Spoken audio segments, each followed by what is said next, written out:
Bienvenidos, bienvenidas, queridos amigos y amigas de Cinefilia. Hoy la película que vamos a reseñar no es un consejo de visionado. A ver, como se diría en un prospecto médico, si deciden ver dicha película será bajo su rigurosa responsabilidad. Y si lo hacen y no les gusta, pues en ningún momento seremos responsables. Y digo esto porque no hay una cosa que atraiga más que ver un film con una buena crítica que es un film con una crítica espantosa. Cosa que ocurrió a esta película rodada en 1991 y estrenada en 1993, titulada Robocop 3. Y es que esta obra es un cúmulo de malas decisiones, de abandonos de barco que se hunde y de mala suerte, que enterró la franquicia del policía Cibor durante 21 años, hasta que volvió a ser rescatada por José Padiña en 2014, obra que pueden estar tranquilos que no vamos a reseñar en el canal, quedándonos en esta tercera entrega noventera dirigida por Fred Dekker. Veréis, para ponernos en situación de por qué se crea esta película, hay que hablar un poco de su productora. Veréis, la Orion Pictures es un buen ejemplo de lo que no se debe hacer no con una productora cinematográfica, sino con cualquier empresa en general. Desde su fundación el objetivo de la productora fue crecer lo más rápido posible para ser un estudio gigantesco lo más pronto que pudieran, sin crear una consolidación para pasar a un siguiente estadio. Y es que la Orion, con cada éxito que tenía, se invertía las ganancias en nuevas adquisiciones. Así la productora pasó a ser un estudio, del estudio fue un distribuidor, del distribuidor llegó a ser un canal de televisión por cable y del canal por cable una distribuidora de vídeo doméstico. Y es que en su vertiginoso periplo de tan solo 18 años, la productora de las 5 estrellas tenía ya en su cartera a la productora Freeway Pictures, que la absorbió, a la televisiva HBO, de la que es dueño, y con la distribuidora de vídeo Viacom. Y de nada sirve que se produjeran obras míticas tan rentables como Excalibur, Amadeus, Terminator, Platoon, Robocop, Bailando con Lobos o El silencio de los corderos, ya que las pérdidas y deudas debidas de las adquisiciones y guerras internas en la directiva no hacían bajar el agua del cuello, a pesar de ser la productora con mayores ingresos cinematográficos de los años 90. Y claro, si todo el conglomerado empresarial, el único que mantiene a flote la compañía es el cine, es este el que no puede fallar en ningún momento, intentando sacar rentabilidad absoluta a cualquier producto. Y uno de esos últimos salvavidas había sido, por un lado, Robocop y por otro lado, Robocop 2, que aunque con menores ingresos seguía dando ganancias a Orion Pictures. Así que una vez que vieron el éxito de la segunda entrega de Robocop y con las deudas apretando hacia abajo para terminar de hundirla, la directiva tenía que jugar a caballo ganador, rodando inmediatamente una tercera película del policía robótico.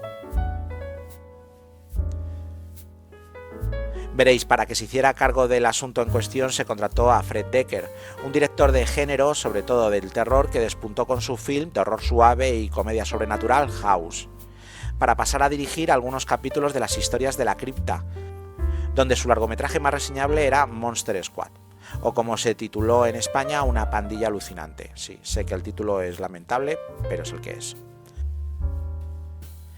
El caso es que la Orion, sabiendo también que el director podría hacerse cargo de la adaptación del guión, le soltaron aquel tratamiento que hizo Miner y Neumeyer para Robocop 2 y que no se había utilizado.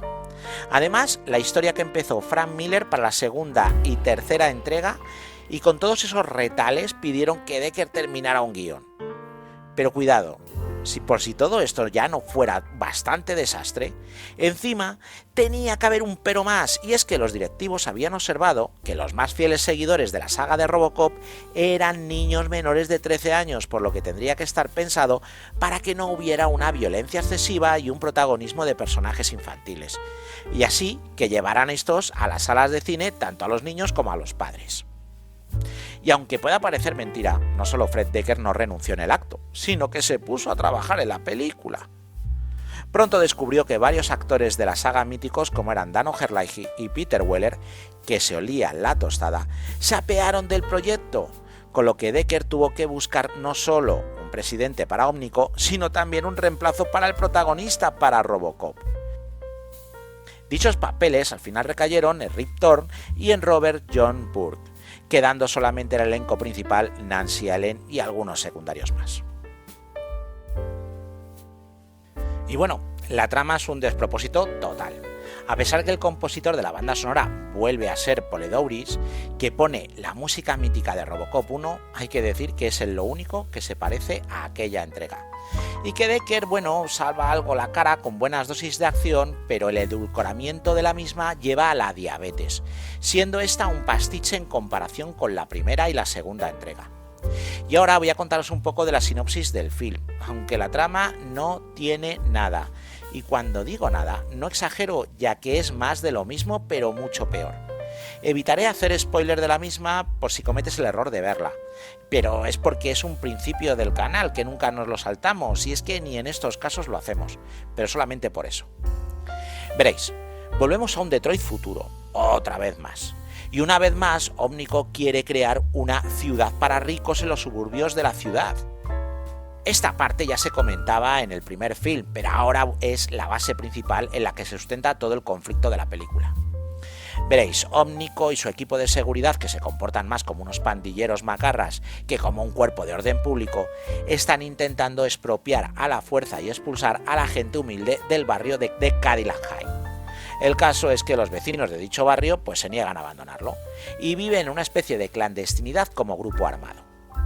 Las fuerzas de Omnico y los vecinos díscolos están enzarzados en una especie de microguerra civil de clases, donde una pequeña huerfanita, pero con una inteligencia increíble para su edad en el hackeo, formará parte de la resistencia. El caso es que aunque Robocop es un producto de la Omnico y es casi una leyenda ya en la ciudad, no trabaja para la compañía que le creó, sino para el departamento policial, que mantiene un poquito el margen con las acciones de los guardias privados. Pero un suceso hará que Robocop se una a los rebeldes en una lucha sin cuartel contra los guardias de Omnico. Y ya no te voy a contar nada más porque no hay nada más. Bueno, sí, una especie de samurái japonés que viene a poner orden, ya que aquí los malos son los japoneses que han absorbido a Omnico, pero que tiene menos peso en la trama que un vendedor de Frankfurt en un partido de fútbol americano. Y está para lo que está, aparece para lo que aparece y punto, nada más. Como os estaréis dando cuenta, la película no es espantosa porque no me gusta exagerar, pero es mala, malísima. Son de esos films que si te gustas, lo mantienes en secreto, como esos placeres culposos del que aquí he de decir que yo no soy un seguidor. Y créeme que no me sentí más feliz que cuando terminó la película, y eso que solamente llega a los 100 minutos, teniendo una duración estándar para un tipo de film de estas características con mucha acción, que se lleva más de la mitad del metraje. Y ahora, antes de comentaros los desastres que vinieron después, porque como comenté al principio de la reseña, esta obra es un claro ejemplo de lo que no hay que hacer con un film, déjenme que les anime a que se suscriban al canal, avisando que esta película se ha reseñado simplemente porque es el final de la trilogía clásica de Robocop, y que su desastrosa producción merece el vídeo que estáis viendo, para ejemplarizar a futuros productores de qué pasos no seguir. Pero como lo mejor está por venir, déjenme que les adelante que el siguiente ciclo será de uno de los personajes míticos del cine y del grandísimo Clint Eastwood, que no es otro que el prodigioso Harry Callahan, donde reseñaremos sus películas por orden, empezando por Harry el Sucio, film pedido por varios suscriptores y que les tengo que decir que ya ha llegado el momento de disfrutarlo. Así que no lo dudes más, si no estás suscrito, hazlo y disfruta de esos sí consejos de cine que vendrán dentro de muy poco. Pues lo dicho, cuando terminaron la película y fueron a estrenarla, se encontraron que el Orion Pictures estaba pasando unos apuros económicos enormes. Ya se estaba hablando de absorciones con otras major. Pero lo mejor de todo es que tuvieron una idea muy brillante, y esto lo estoy diciendo entre comillas.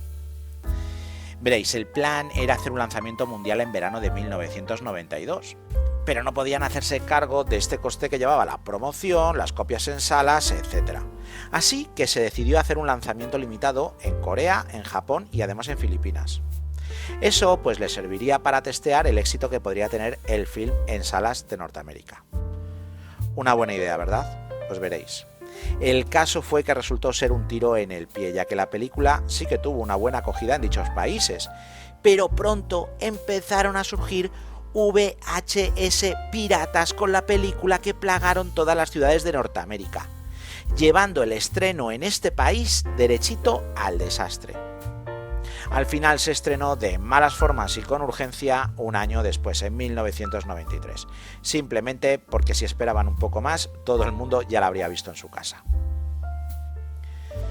Como podéis entender, tras ese fracaso la compañía pues ya estaba marcada y su disolución pues firmada. La TriStar Pictures se hizo con los derechos de exhibición internacional por 6 años y la Metro-Goldwyn-Mayer empezó a absorber toda la compañía en un proceso paulatino. Primero formó parte de Samuel Goldwyn Entertainment en 1997, para ser completamente absorbida en 1999 por la MGM. Y aunque en la actualidad y desde el 2013 la Metro ha reactivado a la compañía como filial subsidiaria, Orion ya no es aquella productora recordada por sus grandes films. Grandes films en el que no está, por supuesto, este Robocop 3. Y bueno, ya voy a terminar esta reseña que espero por lo menos que os haya entretenido, recalcando que si quieres verlo es cosa tuya y no nuestro consejo. Pero por si lo que sea a ti te ha gustado, pues oye, pues háznoslo saber, porque el cine es algo tan personal que puede ser así. Tienes la caja de comentario para ponerme lo que quieras. Oye, que también, que si piensas como yo que es una de las películas más ñoñas de la historia de los 90, pues también puedes ponérmelo. Así que bueno, si te he hecho pasar un rato agradable en YouTube y quieres hacérmelo saber, pues házmelo con un like. Siempre me gusta ver esos pulgares hacia arriba. Y ya no me queda nada más que despedirme de todos vosotros, deseando primero que seáis inmensamente feliz, o por lo menos lo intentéis, ya sabéis que no hay lucha mayor en el mundo que esa, y el segundo, como no puede ser de otra forma, que vivas el cine.